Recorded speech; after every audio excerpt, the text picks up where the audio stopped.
Oke, kembali lagi di Data Science Series. Di sini kita akan membahas salah satu case tentang emotion recognition. Nah, apa itu emotion recognition? Oke, jadi kalau misalnya kita artikan, emotion itu adalah a complex psychological state that involves three distinct component. Jadi psychological state yang terdiri dari 3 komponen utama: subjective experience, psychological response, dan behavioral or expressive response. Nah, di sini berarti highlightnya kan sebetulnya ada 2 ya, subjective experience dan response. Ini mungkin akan menarik karena misalnya dalam sebuah situasi setiap orang mungkin akan punya experience yang berbeda ketika menghadapi situasi tersebut. Tentu saja responsnya juga berbeda. Nah, ini biasanya akan menarik karena kita juga bisa melihat bagaimana respon setiap orang terhadap satu kejadian. Apakah dia jadi marah, apakah dia happy, apakah dia sedih, ataukah disgust, dan seterusnya ya. Nah, kita akan coba membahas tentang emotion recognition ini dalam salah satu data science series kali ini. Nah, terus apa bedanya sih emotion recognition dengan sentiment analysis? Ini kelihatannya hampir sama ya, tapi sebetulnya keduanya tuh punya perbedaan yang cukup mendasar.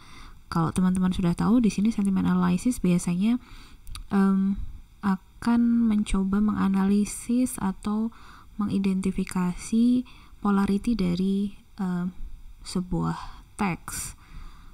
Misalnya apakah dia polaritinya positif, negatif, atau netral. Nah, sayangnya di sini kalau di sentiment analysis kita belum bisa mengeksplor lebih dalam. Nah, eksplorasi lebih dalamnya itu biasanya dilakukan dalam emotion recognition. Misalnya, dia polaritinya negatif, tapi negatifnya itu apakah anger atau sad atau disgust dan seterusnya. Nah, ini yang membedakan ya, jadi antara emotion recognition dengan sentiment analysis. Jadi kalau di emotion recognition ini kita bisa lebih deep down tahu ekspresi apa sih yang sedang dirasakan atau emosi apa yang sedang dirasakan oleh seseorang. Use case-nya sebetulnya sangat banyak ya. Ini beberapa yang bisa saya mention di sini. Tentu saja tentang social media analysis. Ini akan sangat bermanfaat. Dari social media kita bisa memining banyak sekali data, kemudian kita bisa tahu emotion apa saja yang biasanya dialami oleh seseorang ketika dia merespon pada suatu kejadian. Kemudian yang kedua, customer experience improvement. Ini tentu saja akan sangat bermanfaat ya. Jadi kalau misalnya kita punya sebuah produk, kemudian kita bisa tahu bagaimana sih feedback dari customer, itu akan sangat bermanfaat untuk mengimprove bagaimana cara kita menghadapi customer atau mengcustomize customer based on personality atau personal needs mereka.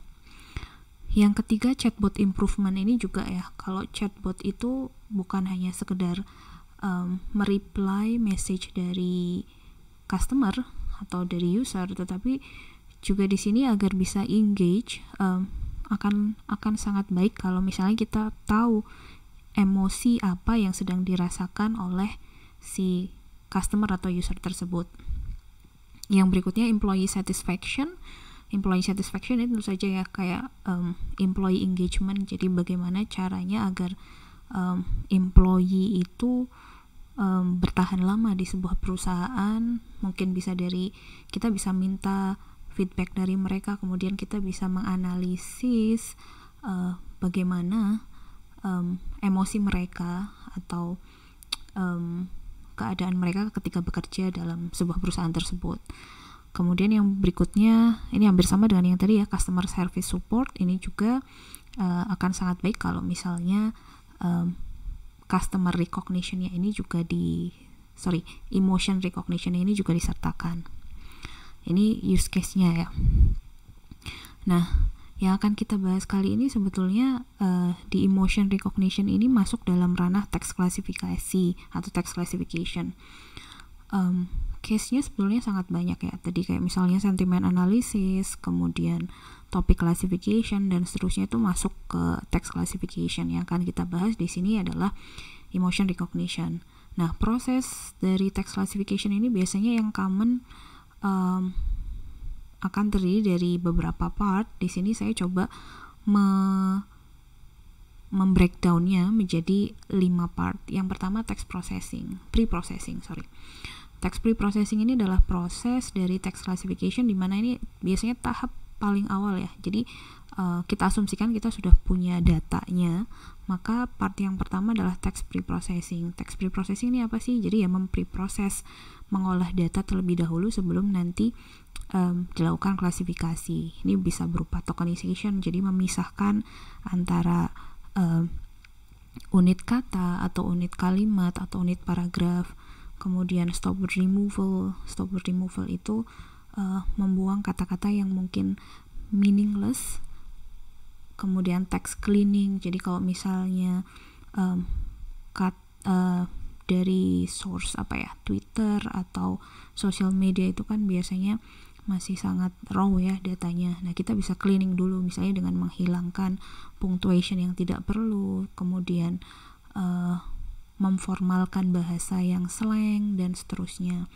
Kemudian stemming ini mengembalikan ke bentuk asal dari kata. Nah, di sini sebetulnya dalam pre-processing ini akan sangat banyak ya. Jadi prosesnya tidak hanya ini, tetapi yang perlu di-highlight di sini adalah tidak semuanya harus dilakukan. Jadi kita juga harus melihat case apa yang sedang kita hadapi, kemudian datanya seperti apa juga, kemudian apakah proses-proses itu perlu atau tidak gitu ya. Sebagai contoh misalnya dalam stop word removal gitu. Stop word removal ini mungkin akan sangat bermanfaat kalau misalnya di case katakanlah topic classification gitu ya. Stop removal itu misalnya jadi menghilangkan kata-kata yang meaningless atau kurang bermakna. Jadi kalau misalnya dalam bahasa Inggris itu biasanya kata-kata preposition, jadi kayak misalnya at, the, in, dan seterusnya. Kemudian kalau bahasa Indonesia misalnya dan, ke, dari, untuk, dan seterusnya.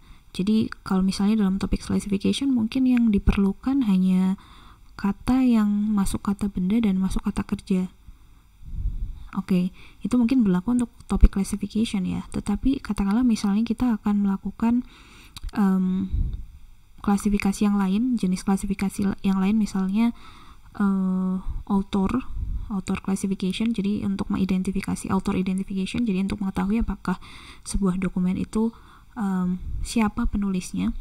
Ini malah stop word ini biasanya malah menjadi fitur, malah menjadi penanda dari si penulis tersebut gitu. Jadi malah jangan dihilangkan. Nah, di sini ini perlu hati-hati gitu ya. Jadi tidak pukul rata bahwa semua text classification kemudian kita lakukan stop word removal. Sama juga kalau misalnya kayak di text cleaning. Di text cleaning misalnya kita menghilangkan semua tanda baca. Nah, bisa jadi tanda baca itu sebetulnya ada meaningnya gitu.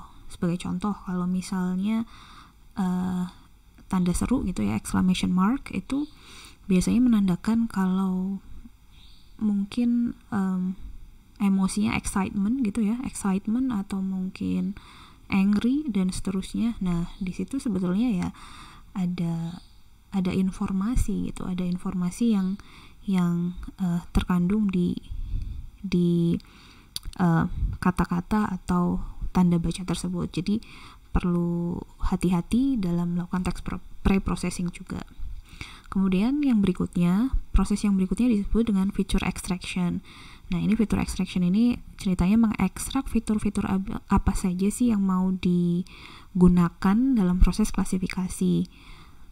ibaratnya ini kalau misalnya dalam teks kita ingin mengubah bentuk teks yang tadinya unstructured gitu ya, dalam bentuk kata, dalam bentuk kalimat, itu menjadi bentuk numerik yang bisa nanti diolah oleh algoritma klasifikasi gitu. Karena algoritma klasifikasi itu tidak bisa mengolah data dalam bentuk teks, tetapi representasinya itu harus dalam bentuk numerik.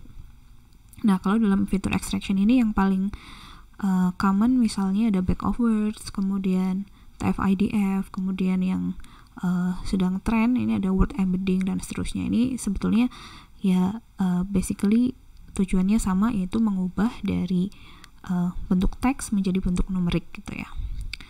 Kemudian berikutnya ada feature selection. Feature selection ini adalah proses untuk memilih fitur-fitur yang kita anggap signifikan untuk si algoritma classification nanti. Tujuannya adalah yang pertama itu tadi ya, memilih yang fitur yang signifikan, dan yang kedua biasanya ini untuk mengurangi dimensi dari data. Katakanlah misalnya gini ya, dalam sebuah teks kita menggunakan frekuensi dari tiap kata untuk representasi dari dokumen tersebut. Nah, katakanlah dalam dokumen tersebut ya, atau dalam dataset tersebut itu ada sekitar 1 juta unique words gitu. Kalau kita gunakan semua, bisa jadi akan memerlukan computation resource yang lumayan gitu, dan computation time-nya juga mungkin akan lebih lama gitu, karena berarti kita harus menghitung ya, jadi menghitung frekuensi kata dari tiap-tiap kata untuk 1 juta kata tersebut. Kemudian nanti representasi tersebut baru di inputkan ke algoritma klasifikasi. Nah, salah satu caranya untuk mengurangi adalah mengurangi banyaknya fitur yang digunakan adalah dengan feature selection. Step berikutnya berarti kan kita sudah melakukan feature extraction, feature selection. Berikutnya kita bisa dealing dengan algoritma klasifikasi yang dipilih. Nah, algoritma klasifikasi yang dipilih ini misalnya katakanlah misalnya kita ambil naive Bayes atau support vector machine atau mungkin neural network gitu. Part yang pertama dilakukan ini biasanya adalah training. Jadi mentraining algoritma klasifikasi tersebut di training data. Nah, proses ini akan menghasilkan model klasifikasi. Kemudian part berikutnya atau proses berikutnya adalah test atau evaluation. Jadi setelah kita mendapatkan model, classification model, yang kita bisa lakukan adalah melakukan evaluasi terhadap model tersebut untuk mengetahui seberapa baik performance yang dihasilkan dari si model tersebut gitu ya. Nah, performance-nya itu bisa dihitung dengan evaluation matrix tertentu. Misalnya kalau yang common ya accuracy, precision, recall, F1 measure, dan seterusnya. Oke, itu secara singkat text classification. Nanti jelasnya akan dijelaskan langsung dengan menggunakan hands-on di Python ya. Oke. Nah, untuk kali ini kita akan menggunakan case study-nya adalah emotion intensity task. Ini saya ambilkan dari 8 workshop on computational approaches to subjectivity, sentiment, and social media analysis. Jadi ini adalah salah satu workshop yang merupakan bagian dari YMNLP tahun 2017. YMNLP itu adalah salah satu conference ya di area NLP, Natural Language Processing. Bisa dicek ya. Untuk lebih jelasnya teman-teman bisa langsung mengecek pada websitenya yang linknya sudah saya berikan. Kemudian di sini salah satu task yang diberikan adalah namanya share task on emotion intensity atau EmoInt. Ini. Jadi tadi workshopnya namanya WASA ya. Jadi Workshop on Computational Approaches to Subjectivity, Sentiment and Social Media Analysis. Nah, ini kita cek bersama ya. Jadi ketika kita cek di sini,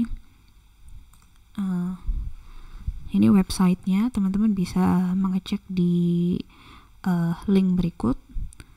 Ini di tahun 2017 ya. Kemudian di sini dijelaskan detail dari task tersebut. Nah, tasknya nih ya, misalnya diberikan sebuah tweet dan emotion X gitu ya. Tentukan intensity or degree of emotion X felt by the speaker. Real value-nya ini yang berupa real value antara 0 dan 1. Jadi nanti datanya adalah berupa data tweet dan juga ada sebuah emosi ya. Kemudian dari task ini diminta untuk menentukan intensity atau degree of emotion dari si emotion X tersebut yang direpresentasikan dalam real value score antara 0 dan 1.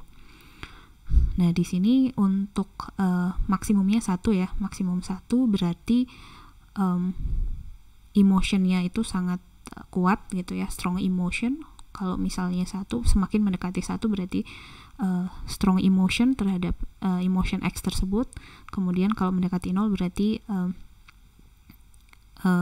low ya, emotionnya terhadap emotion tersebut low.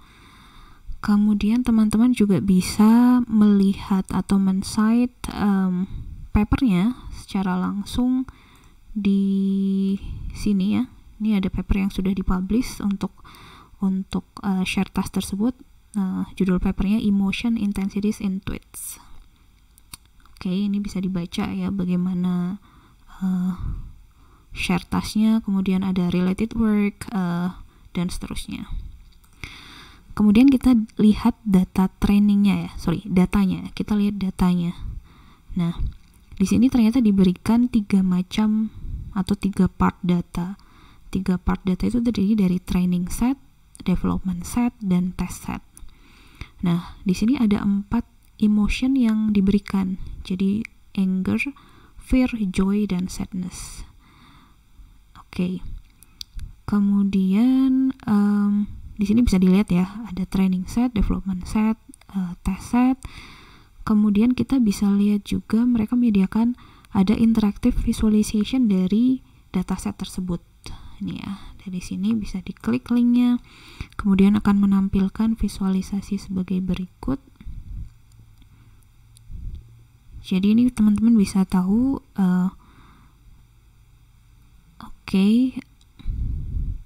ini persen by emotion ya. Jadi untuk dataset tersebut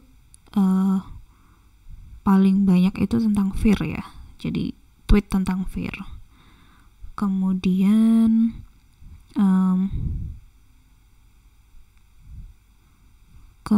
di sini percentage by training development testnya. Jadi trainnya 50,91% dari total 100%, kemudian developmentnya 4,82%, tesnya 44,27%. Kemudian ini bisa di breakdown juga persen by emotion untuk train dev test. Jadi anger, trainingnya ada berapa persen, developmentnya berapa, dan seterusnya.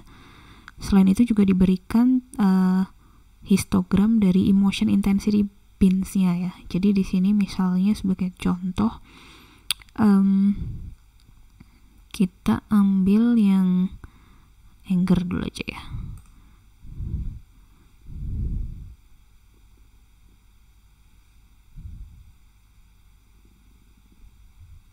Oke, ini agak lama ya. Oke, misalnya kita ambil yang anger aja di sini. Nah, ini bisa dilihat intensity bins-nya ya. Jadi yang mulai dari 0,00 sampai sampai 1 sebetulnya. Ini jumlah records-nya ada berapa. Untuk yang anger ini yang paling banyak itu ada di angka intensity-nya di angka 0,5. Jadi 0,5, 0,35, kemudian yang sedikit sekali yang 0,05 atau 0,95 gitu. Oke. Atau kalau di sini bisa juga dilihat kalau all ya. Kalau all di sini kita bisa lihat distribusinya mirip ya. Jadi yang 0,5 yang di sini paling banyak, ada sekitar 800 records, diikuti yang intensitasnya di angka 0,35 itu. Nah, datasetnya sendiri bentuknya seperti ini gitu ya. Jadi dia terdiri dari 4 kolom. Ada ID, jadi ID dari si tweetnya, kemudian teks atau tweet itu sendiri. Jadi ini masih, kalau kita lihat masih raw ya, jadi masih ada hashtag, masih ada tweet account-nya dan seterusnya. Kemudian ini emotionnya ini misalnya anger, joy, sad, sadness atau fear. Kemudian intensity-nya tadi ya dalam real value score dari 0 sampai 1. Jadi datasetnya kurang lebih seperti itu. Oke, nah datasetnya ini diberikan dalam bentuk TXT. Dalam bentuk TXT. Oke, jadi seperti ini. Nah, teman-teman bisa langsung mendownload melalui link berikut ya. Jadi ini saya contohkan yang di sini adalah yang train. Ini saya sudah mendownload semua yang train. Jadi yang train itu semua sudah ada label dari emotionnya dan juga intensity levelnya. Oke. Nah, di development dan test set ini ada 2 jenis ya. Ada 2 jenis. Yang di development ini ada dataset yang without intensity labels. Jadi dia hanya ada label emotionnya aja, tetapi tidak ada intensity-nya, dan ada juga yang dengan intensity labels gitu. Jadi ada emotionnya dan ada intensity-nya. Oke. Sama juga untuk yang test set ya. Yang test set sama juga seperti itu, without intensity labels dan ada with intensity labels. Oke. Nah, dataset ini tadinya di-develop dengan manual annotation ya. Jadi ada manual annotation, teman-teman bisa baca secara lebih lengkapnya di sini dan bagaimana evaluation-nya dilakukan. Kemudian sebetulnya ini di tahun 2017 ini ada Codalab website competition-nya ya. Jadi untuk siapa yang berpartisipasi nanti bisa mensubmit sistemnya, kemudian bisa dihitung berapa performance dari model yang di-propose. Tapi ini sudah lewat ya, tapi kita akan gunakan dataset yang disediakan. Kemudian teman-teman juga bisa mengecek di sini ada beberapa resource yang mungkin akan berguna. Yang pertama ada baseline WK system. Jadi ini di-develop dengan baseline-nya dengan WK. Kemudian juga ada yang menarik, ada word emotion and word sentiment association lexicon. Jadi list dari word emotion dan word sentiment association lexicon yang di-generate secara manual gitu ya. Oh, ada 2 ya, manually created dan automatically generated gitu. Kalau dilihat, nah bentuknya seperti ini.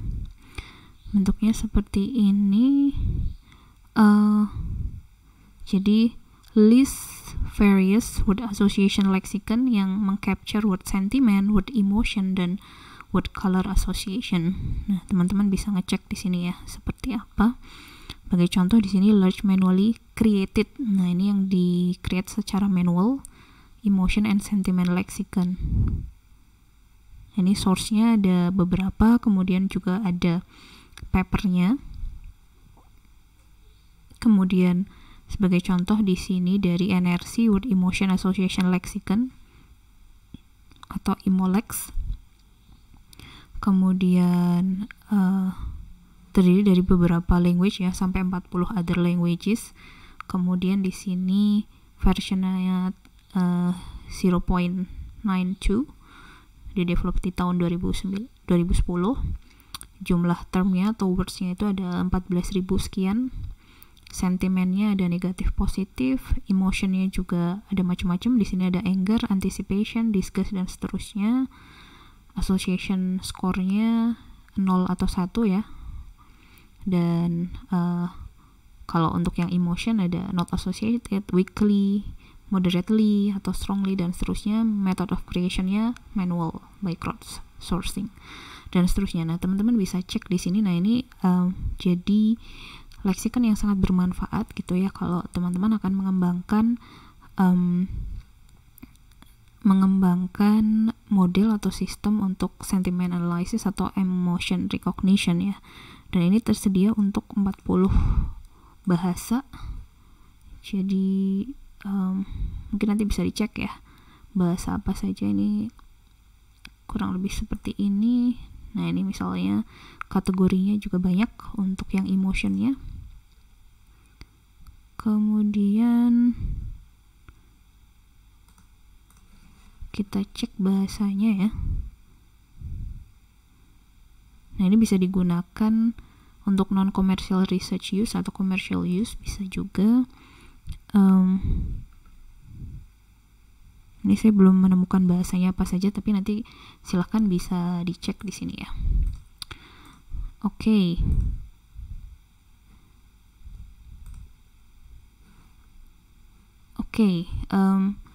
Jadi itu case-nya yang akan kita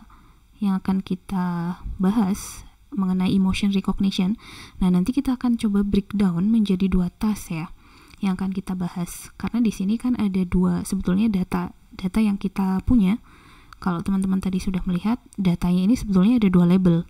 Label yang pertama adalah label emotionnya, apakah dia sadness, joy, fear, atau anger. Dan yang kedua ada intensity levelnya. Nah, di video berikutnya kita akan mulai untuk yang emotion recognition-nya terlebih dahulu.